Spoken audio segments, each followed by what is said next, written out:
Ano yung mga senyales na ginagamitan ka ng love bombing ng isang tao? So this is very helpful.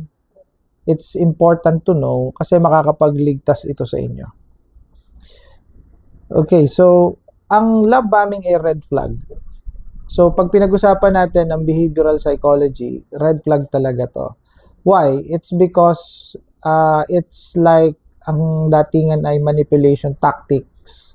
So pagpapaikot ito, and basically ginagawa ito ng mga psychopath, ng mga narcissist, ng mga Machiavellian, mga sadista, and may tinatawag ding dark triad na tao. So mapanganib yung mga tao na yan, mga manipulator yan. At meron din tinatawag na tetrad. No? So mga dark personalities ang tinutukoy ko. Anyways, ito ay basic sa relationship para makapag-ingat kayo, no? So magbibigay tayo ng example and analysis para kayo ay mabigyan ng sapat na kaalaman tungkol dito. Okay. So una, may picture dyan.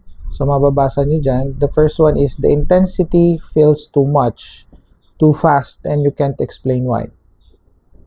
Kapag ka ang inyong relasyon o ang inyong pagkakakilala sa isa't isa o yung pagkakalapat ng loob ninyo ay sobrang bilis, no? Na hindi mo na maipaliwanag kung ano ang nangyayari talaga, yung intensity masyadong malakas, no?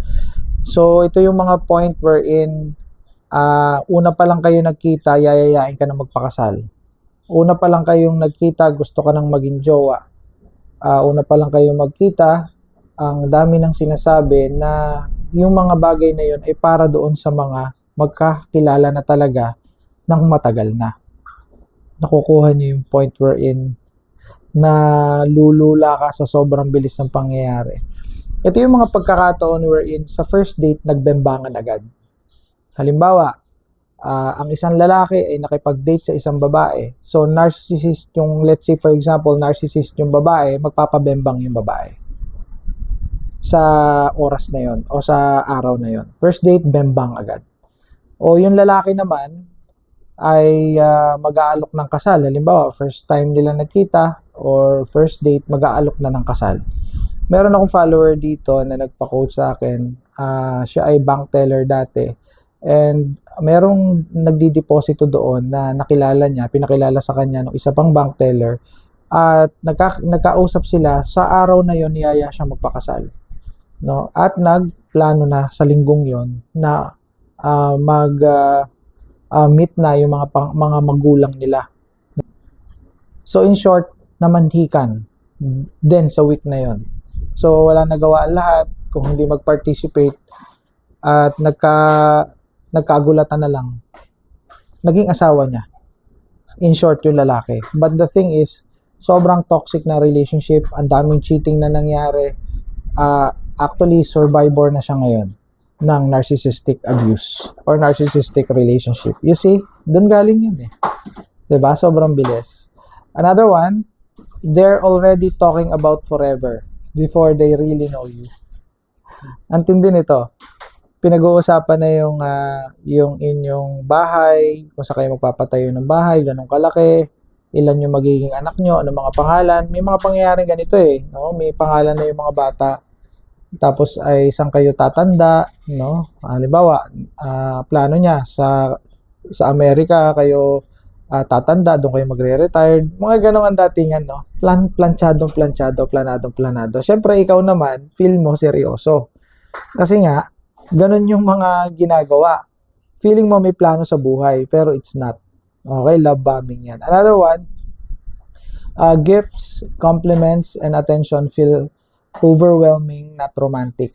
Okay, so yung mga regalo, sunod-sunod, grabing magbigay, napaka-generous, to the point wherein hindi na nagiging romantic yung datingan. Kasi parang anong nangyayari, suhol na eh. 'Di ba? Love bombing yan. Yan yung tipong ang lalaki ng mga ipinapadalang bouquet ng roses, no? Kung magpadala ng chocolate ay 3 kilo, no? Isang bag, no? Yung mga ganon. at kung ano-ano pa. O kaya, pagka birthday mo, papadalhan ka ng lechon, 10 lechon, ganon. O kaya, padadalhan ka ng 10 case na beer, something like that. Kasi party-party ang datingan. At marami pang ibang mga regalo. No? Luxury bags, kung mayaman, etc. etc.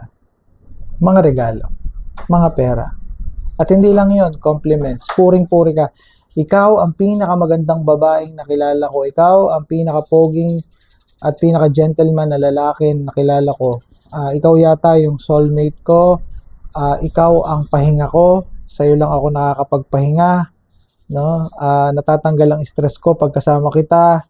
Stress reliever kita. Diyosa ka sa paningin ko, etc. etc. Ang dami. Kung ano-ano. Prince Charming. Okay, another one. Let's go to another one. They want all your time and get upset when you have other plans. So, ito yung gusto niya, lagi kayo magkausap, magkasama. Ito yung mga point wherein, nag-uusap kayo, let's say, sa gabi, sa phone, magka-video call kayo halimbawa, nag-start kayo alas 10 ng gabi, tapos ay inabot kayo ng umaga. So, alas 6 na ng umaga, nung makita mo yung pagsilip mo sa bintana, maliwanag na pala, tumitilaok na yung manok. No? Ganun yun. Kayo ba ay naka-experience ng ganyan? Yung nakikipag-usap kayo o nakikipag-usap yung nanliligaw sa inyo or jowa nyo na inaabot kayo ng umaga o madaling araw? Bakit nga ba? 'Di ba? Love bombing yun. Kaya yung mga ganong nilalang, mga ganong tao, yun yung mga manipulator basically. Yun yung mga cheaters, yan yung mga narcissist, mga ganon. Okay? Another one, you feel swept off your feet but also slightly off balance. Ano ba ibig sabihin ng swept off your feet? Ibig sabihin noon, no, sa madaling salita, ito yung pakiramdam na parang lumulutang sa ulap. Yung parang lumulutang sa ulap, cloud9 ang datingan dahil sa sobrang paghanga o pag-ibig sa isang tao. So, anong nangyayari dito? Yung tao na yon, no, na-amaze ka, so na-inlove ka, ganun kabilis, hangang-hanga ka, so yun yung feeling mo, kasi nga nilove bombing ka. Kung sa Iran, binobomba, so dito ng missile, no, dito naman binobomba ka ng pag-ibig. So yung experience mo na yon, no, yung na-experience mo na yon, yun yung nagbibigay sa iyo ng feeling na yon. Yung sinasabi natin na sa swept off your feet ang datingan mo. So inlababo ka. Yari ka ngayon. Diba? Yun yung purpose nun eh. Okay. So, na-experience nyo ba yan? Comment down below. Natatawa yung iba dyan, no? Natatawa na kayo, no? Kasi, na-experience nyo yan. Okay. So, let's go now to the last one. Something feels performative even if you can't name it yet. Okay. Ganito yun. Ang ating mind, ang ating utak, ginawa ng Diyos para tayo maging secured. No? So, may security system yan. So, ang ating mind, ang ating brain, naaalarma yan kapag nakikita niya yung ganitong mga bagay, itong mga love bombing. Pagka nakita ng ating brain, nakita ng ating mind na it's too good to be true, masyadong mabilis, masyadong unrealistic ang datingan, parang hindi ka panipaniwala ito, amazing, no, superb, no, majestic yung datingan. Yung bang mga exaggeration, no, or exaggerated. Kapag ganun, na-detect yan ng utak natin, no? So, nagbibigay ang ating utak ng signal sa atin na, oops, red flag yan, mag-ingat ka dyan, no? Kaya tayo nakakaisip na, parang, ito ay performance lang, performative, parang ginagawa lang to para utuin ako, para lokohin ako. May ganun kang nararamdaman eh, no? Yung gut feel, ganun eh, no? So, may instinct ka, basic instinct yan, no? Pero, yung brain mo, hindi mo pinakikinggan. Why? Kasi lumulutang ka eh. Kargado ka ng love hormone, kargado ka ng oxytocin, kargado ka ng dopamine, ng happy hormone. So what will happen to you?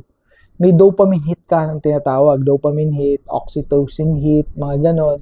So lutang na lutang ka, talo ang logic mo ng damdamin mo. So ito ngayon yung gagana. What will happen? 'Di ba? Nauto ka ngayon. So papayag ka ngayon makipagrelasyon. Pero ang ending, you're in a narcissistic relationship. Nasa narcissistic abuse ka. O kaya nasa manipulative relationship ka. O nasa isa ka manipulator. Okay? So, ano yung takeaway natin dito? Simple lang yung takeaway natin dito. Kung naranasan mo na to, wala na tayong magagawa doon. Kung hindi mo pa to nararanasan, ito ay importante. So, pag nakita mo itong mga ganitong senyales, you know what to do. No? Run, Forest, run, ika nga. No? So, talagang importante ang education pagdating sa ganitong mga bagay. But unfortunately, bibihirang mga nilalang lamang ang well-versed sa mga ganitong klase ng pangyayari. Kagaya nyo. Ngayon, alam nyo na. Now you know. See you in my next content. Bye for now.